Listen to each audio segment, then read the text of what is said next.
To introduce myself a little bit, as mentioned, I'm currently the head of Gyne-Onc team, very strong team, very motivated team, do a lot of surgeries, do systemic therapy as well. So we do kind of medical oncology or parts of medical oncology within gynecologic oncology as well.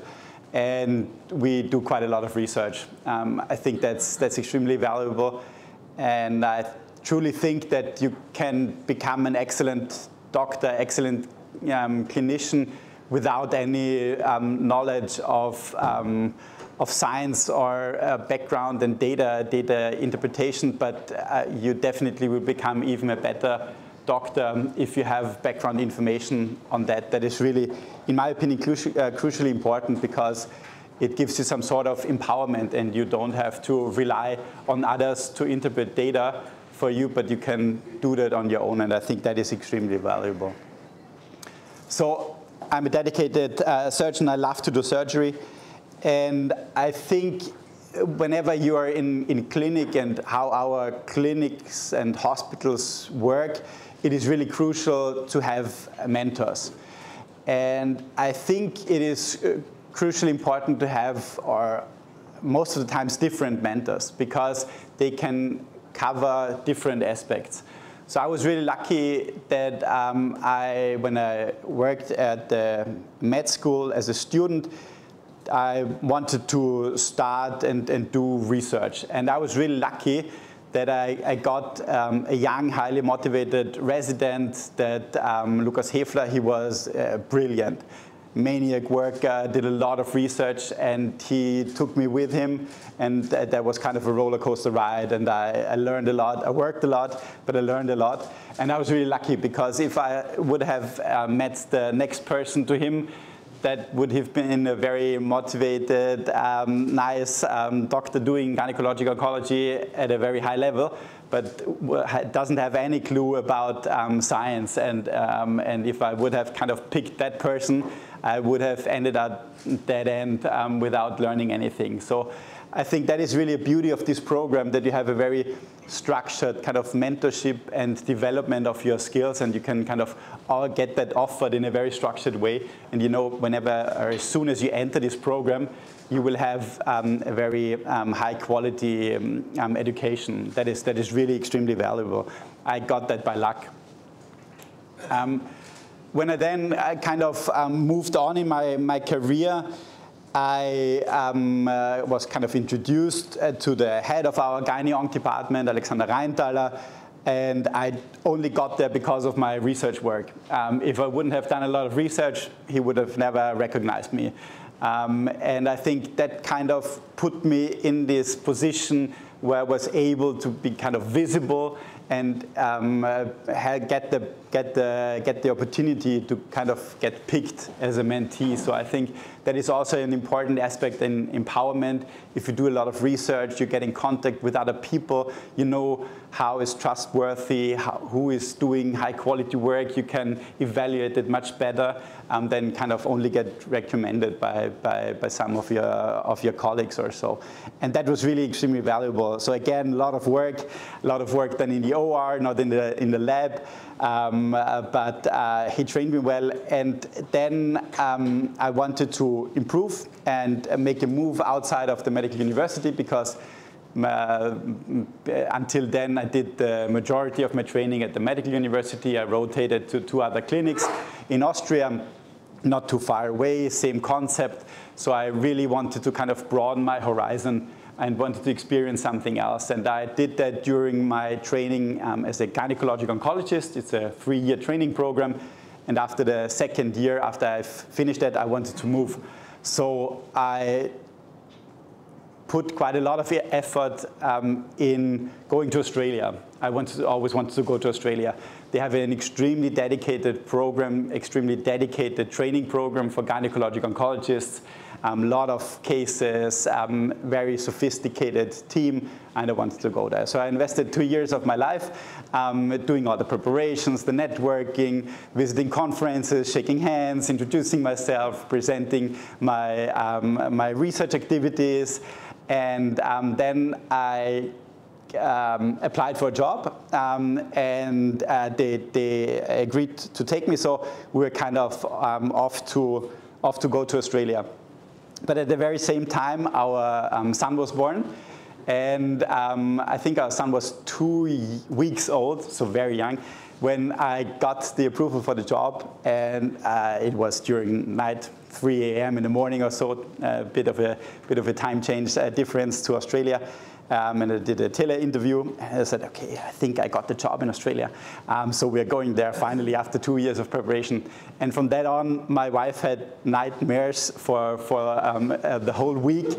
Getting our baby boy, 2 weeks of age, getting bit by a snake, eaten by a shark, stung by a lethal scorpion. So we decided after 2 years of preparation not to go to Australia because I didn't want to cause any lifelong anxiety problems with my wife. Then we kind of switched plans, and I looked to find a place nearby, and I went to Essen to train with Professor Andreas Dubois, who is a worldwide expert in gynecological oncology and ovarian cancer. So kind of one of the most important career decisions in my life was done by 50% our son, who was 2 weeks, and 50% of my wife, who got nightmares. Definitely not by me, definitely not by any plan, and it was one of the most important decisions in my life and one of the best decisions in my life. So you never end up, you never know where you end up, and sometimes you just have to let go and adapt and see what the moment brings. Next to my clinical career, I'm quite dedicated.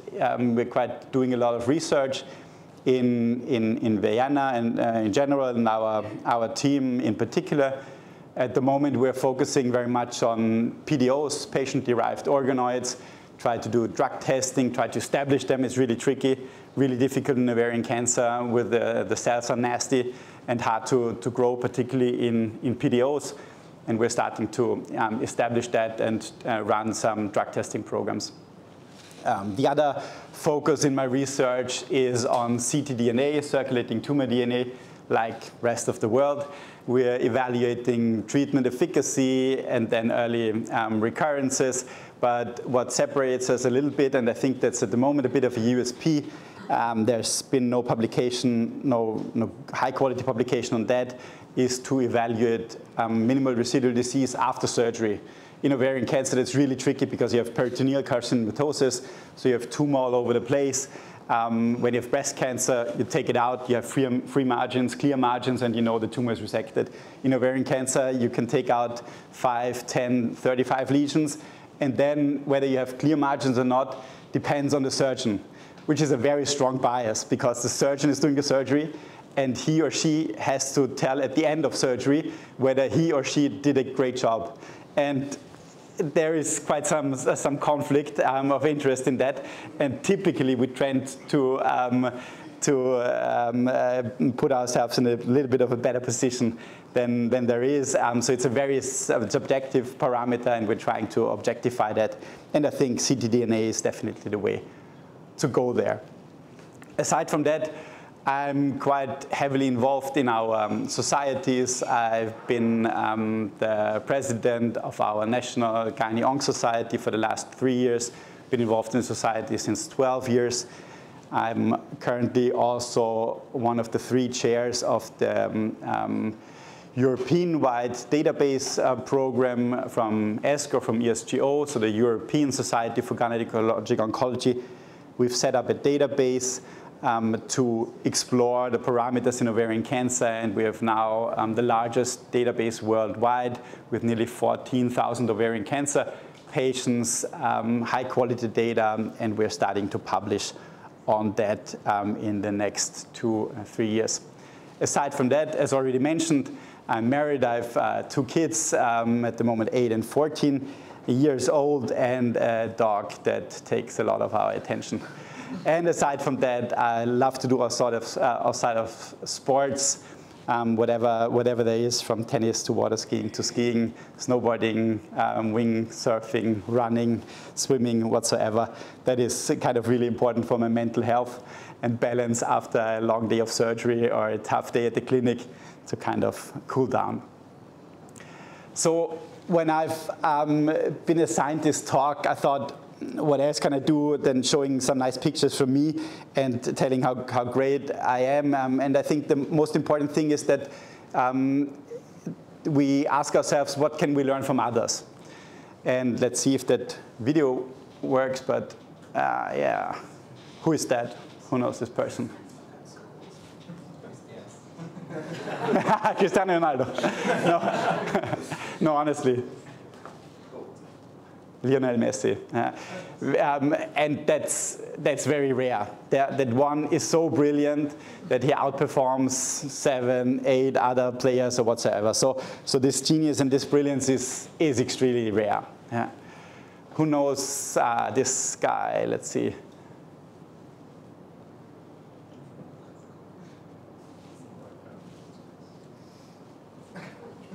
No basketball fans in here? Yeah, Kobe, exactly. Kobe Bryant. Yeah. So what do these outstanding persons, athletes, have in common? Talent. Pardon? Talent. Talent, absolutely. Yeah, definitely. That's what separates them from the others. But what else? Hard work. Exactly. Extremely hard work. There's been, David Beckham told a story about Lionel Messi. And Lionel Messi, who's not aware of him, has won the Champions League title several times with Barcelona. He won the World Cup with Argentina. So, and he won the Ballon d'Or, I don't know, 5, 6, 7 times. So more than any other player in the world.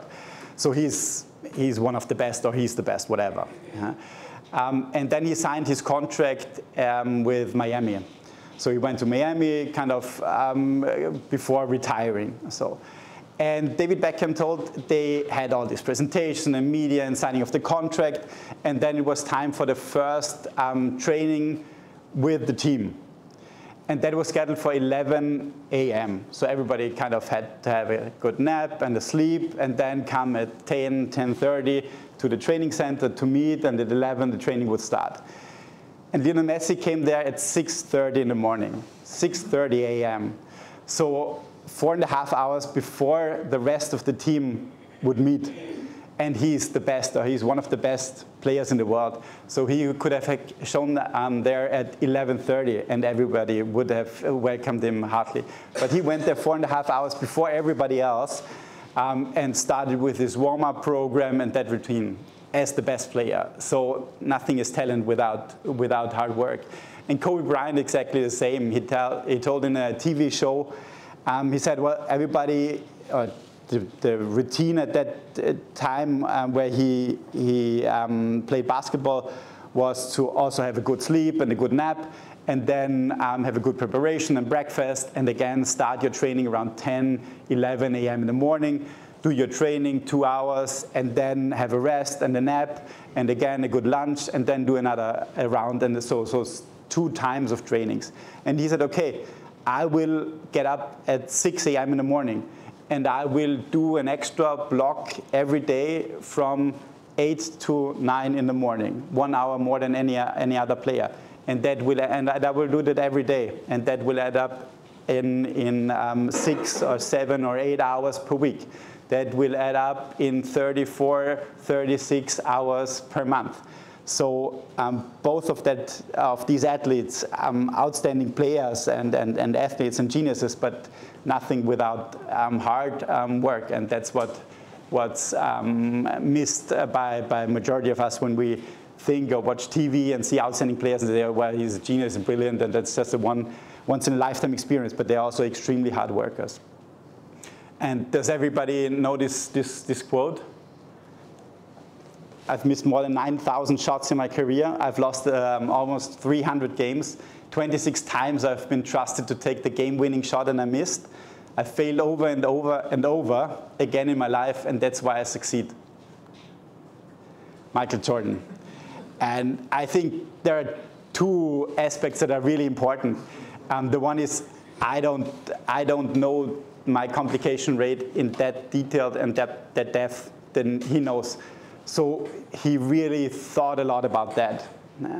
And really tried to squeeze every aspect out of that, how to improve, how to make it better next time. And failure is kind of part of our job, of our daily life. And the only thing is that we don't get frustrated, and we analyze it and say, okay, what can we take out of that? And really to have a strong belief in ourselves and kind of take the effort and say, okay, I train every day, I work every day, I can do that. That is really important. So I think the way how you deal with failures and how you keep up this persistence is really crucially important in our daily work. And that is a thing that I stole from Peter Hedge, actually, because I love it. He asked us the same question about a year ago or so. Does everybody know that? The tire chain thing? Yeah, you will probably, you know it, right? Okay, so you should not guess. He asked us, how long does it take one person to change 4 tires in a car? How long? Half a day. For me, I think it would be 3 days or so, because I would have to do YouTube. I don't have a clue, but in average, if you're kind of skilled. Approximately 1 hour, so 60 minutes, yeah, if you're skilled and you know what to do. If you're a professionist and you do that on your regular day in the garage, how many minutes does it take you to change tires? Half an hour, yeah, 15 minutes in average. Yeah? So if they have the full equipment and can change that quickly. And how long does it take this team to do it? 2 minutes. 1.8 seconds. So I think, and that's really nice, because that tells us, like, if we want to be excellent in our job, we have to have an excellent team. And everybody has to know what he's doing. You would have to have trust and believe in yourself. You would have to work in your routine, how to optimize your strategy, and then you can really improve your quality. So teamwork makes the dream work, and I think that is one of the really very most important things, and I think that is again, a very nice aspect in your training program, that you have a very high chance to kind of improve and to evolve from being a trained student to kind of a mentor for the juniors, and then step up in this project and have the same vision and work as a team. I think I keep that short. I keep that part short because I thought kind of what is critical appraisal, but you very likely know better than me, as I saw everybody really nicely demonstrated or started with their PICO questions, which I think is crucial. And as already touched before or mentioned before, I think it is a very nice technique, and it's very nice to finish this program with a PhD, and I think that that's absolutely important, and to have this visibility. But it's really all about empowerment. It's really to learn this toolbox, and it's a toolbox, as you know. You have to learn it for the first time, and then you have to refine for the next 2, 3, 4, 5 times. And after you have applied it 5 times, you know the trick. And you can do that on your own or with a dedicated staff, but you know how it works and what you can get out of it and what you can't get out of it. And these are very important things that when you have a clinical trial in front of you and you want to apply that to your patient, that you know, okay, what information can I get out of this? And what information can't I get out of this, or can I get not out of this clinical trial? So where do I have to use other techniques or other evidence? That is really important. And I think as soon as you can kind of adapt that and implement that in your clinical routine, then that's what gives you this additional 10, 15% on top of others that don't have this toolbox with them all the time.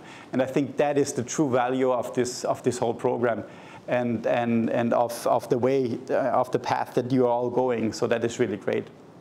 So what I often ask myself, like, what is the key question when we treat a patient? What do you want to know? What do you want to do?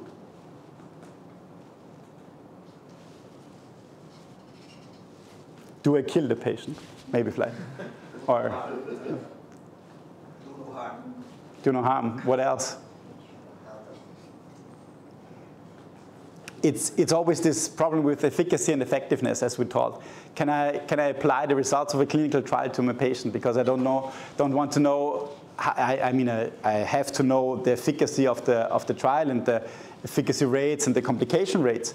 But I want to have that in mind and really want to apply it to this specific patient with these unique features. So I always have to ask myself the question, does the respective intervention that I know from clinical trials, from reports or so, really does help the patient in front of me? And ideally, to what extent, how likely it will help the patient? That are the key questions. And therefore, you need to learn, and you are already learning this toolbox and how to apply that in your clinical practice. That really makes the difference for your patients. So we always have to keep in mind, and that's what all our questions are about, that when we talk about statistics, it's how likely does the finding reflect the reality. So we always have to keep in mind, how were the patients in the trial selected? Do they differ from the patient in front of me?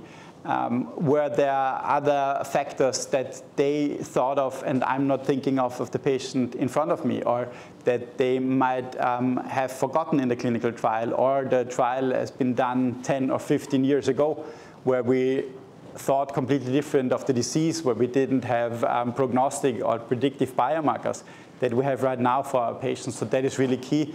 And that's what I'm always recommending my students, that like they don't have to do a full PhD program, which is obviously the best if you do that and you're willing to do that, but to attend at least 1 or 2 statistical courses for medicine, because that is really important, that you know just how this back office of clinical trials work and how results are generated and why they look or are presented the way they are presented. So that is really important.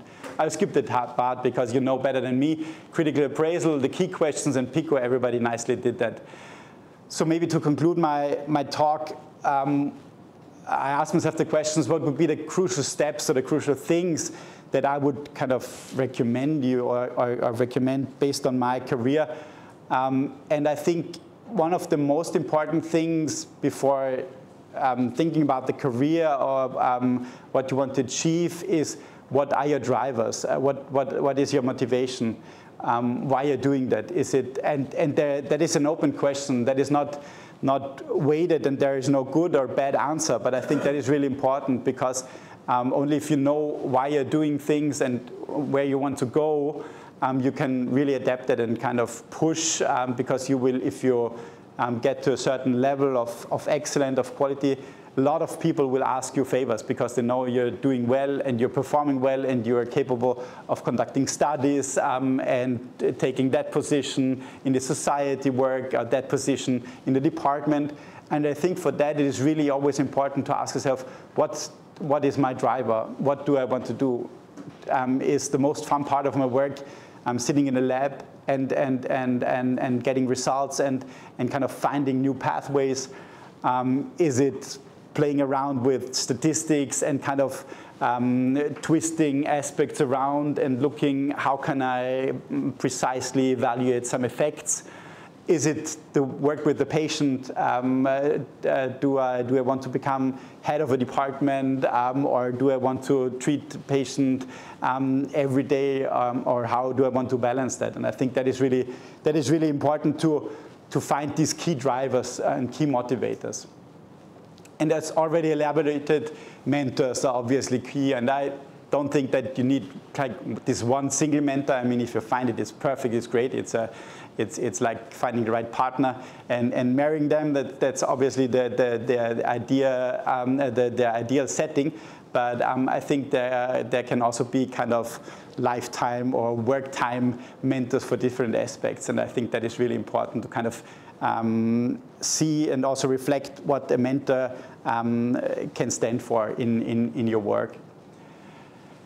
An important point, and you're kind of pushed to that point already when you start your PhD program here, right, is to kind of think outside the box and see, like, what would be your personal fields of interest that you believe in, where you really want to find something new and create evidence, or roll over the evidence that is existing to reevaluate that. So really be self-confident is an important part, and believe in your skills and your expertise and your instincts the more you grow. Then maybe later on, it's kind of find your own topic. And that is a bit of a gamble or a poker. It worked out nicely for us, for example, with ctDNA. We did ctDNA, we started to do ctDNA now nearly 10 years ago. And there was like CTC, circulating tumor cells, and ctDNA, and everyone said, okay, it's a nice technique. It will die as like gene polymorphisms or whatsoever. It doesn't work out. And we kind of thought, no, that's the way to go. And we stuck there and worked closely together for the last nearly 10 years with a startup company, and kind of grew together, and now are really one of the key drivers in that field worldwide. So I think kind of this instincts and find your topics, and then the persistence to kind of go this whole way is really important. And then obviously high exposure always pays off, and that's the problem. If you don't work hard, you will get nowhere. There are a lot of Lionel Messis and Kobe Bryants out there that we don't know their names, don't know their careers and their pathways, because they were skilled or even better than they were, but they were not willing to do the hard work, and then stopped playing football or basketball at the age of 10 or 12 or 16 because they were not willing to do the hard work. So I think that's a thing that without that, it's tough to reach your goals. And then the last topic, I think, is move. Every experience that you do is valuable. Some are not planned, like mine with Australia and Germany. But it is only the second most important thing is kind of where you go. The most important one, the very most important one is just to go abroad or go somewhere else, see different settings, and then pick the things that they do well there, and also the things that they don't do well there. So to kind of pick the important things for your life. And the most important thing is don't lose the patient. It's a marathon. It's not a sprint, baby. That is the most important thing. Persistence. It's all about developing, evolving. You cannot get this toolbox, and you cannot achieve everything in life at the age of 25 or 27. You don't have to. You have a lot of years in front of you, decades of years in front of you, and I think that medicine or anything related to medicine has the beauty that it's an evolving field. So we have changes, innovations every year, and that allows us to improve and get better year by year. And that is really the beauty, that we are not fully trained after 2 years or 5 years, and we don't have to be fully trained after 2 or 5 years. So this persistence and this willingness and dedication to kind of learn throughout your whole career and your life is one of the most beautiful things that we have in medicine. And having said all of that, I really think that the future for all of you is extremely bright, because all that I've recapitulated within the last 20 minutes, you're already there. You're already doing that. So it's not really an advice or a recommendation that I can give you. I can just confirm you that you're in the right way, and you're going to be the upcoming elite. Be aware of that. Trust in yourself, believe in yourself. You are the experts in your particular field, and you will get better, and this field will get broader day by day, year by year. So congratulations. Thanks. As a doctor, as a clinician, and as a researcher, you should balance yourself between research, maybe teaching, and the clinical work. Where do you put yourself between all these different points? It's a tough question, good question. I would say that at the moment I'm maybe 60–70% doctor, 20% researcher, 10% teacher. So that is basically my daily life. I want to elaborate on the teaching part, and I want to expand the researching part, but that's basically our daily life at the clinic, where we have to do quite a lot of clinical work as well. And I think that's also a constant change throughout the life. And I think that's the challenges that we have, that sometimes we want to do that a little bit more and this a little bit more. And we always have to adapt and kind of adapt within our team and our department. And there are phases in life where you can push one aspect and then push the other one. So I think that's again, it should never be kind of a stress factor. I think that's important. You should appreciate all the possibilities that you have, if you have them, and balance it out. And then every 5 years, it's maybe a bit time to change these aspects. If I would like to publish my first paper, and we will meet some rejections, many of the rejections. Maybe we need to submit for several times, 5, 6 times. So how do you keep that, not be frustrated from these failures? But I don't know if you have such a situation like me. Yes, a lot. A lot. I think it's a possibility to grow, and in very rare occasions, reviewers are mean and really kind of try to disrespect your work, and if that's done, then you have to kind of reply with your mentor or so to that. But in the majority of situations, there is an interesting aspect, and it's a possibility to grow. And I think sometimes I had that situation 2 or 3 times with manuscripts where we had to rewrite our project completely, because when it gets rejected 2 or 3 times in a very similar fashion, then sometimes there's something true in that. If there are always different aspects, then it means you have to improve the overall manuscript. But we had these situations, and it's frustrating because when you submit, you kind of feel that you're kind of there. So it's kind of 98%, and then it gets rejected or so, and it puts you back to kind of 70% or so to your finish line. So that's tough, and if you have that 3 or 4 times, then that's even tougher.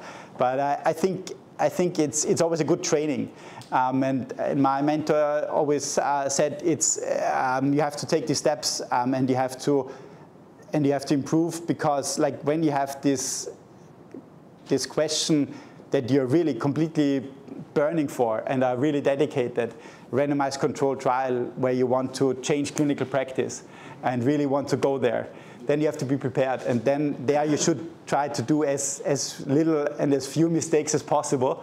And everything else which you did before is training. I had this situation where we did a randomized controlled trial for the treatment of cervical dysplasia. So pre-cancer lesions in women before developing to cervical cancer. It's extremely common. And we kind of had a concept with the medical treatment and said, okay, we are going to change clinical practice worldwide because that's extremely important. It's very common, and we have a good idea and a good drug.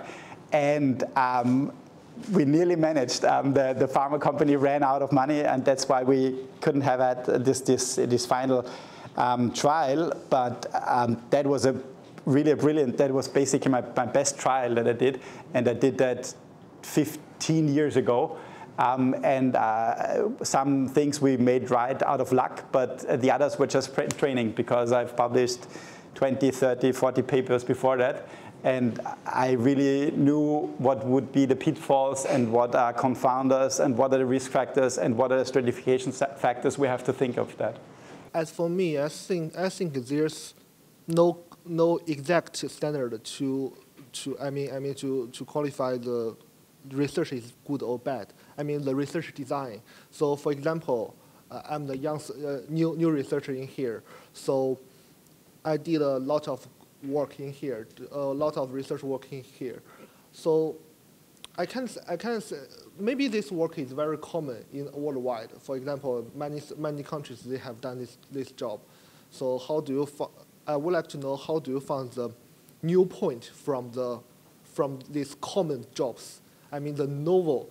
You know. In the publications, they would like to ask you to present some new things from some common things. So how do you find this new sport? I think that's routine and practice. I always struggled with that point the most. I thought, okay, I cannot be smarter than 5,000 other persons addressing the same topic. How do I find this USP and this gap in the literature that will make our team famous and be the best study ever? And that comes with time, and you need the experience. You need your toolbox, and you really need to know how to apply that. And then it's exposure in the clinic. And at some point, you end up with a clinical question during a night shift or during a surgery, or when you want to apply a drug and you think of a factor that has not been addressed. And then you think, okay, that's where I want to go. That's what we had with this randomized controlled trial that is very obvious and nobody has done it before. And it's just exposure, because I addressed before that 20, 30, 40 other different scientific questions that I was interested in. But not everybody worldwide. And at some point you will get there. How do you communicate your findings to a broader audience? So what is the space that science communication has in your career? So you communicate your findings not only to those experts, but also those people who are not as knowledgeable in your field. Oh, I'm already too old to answer that.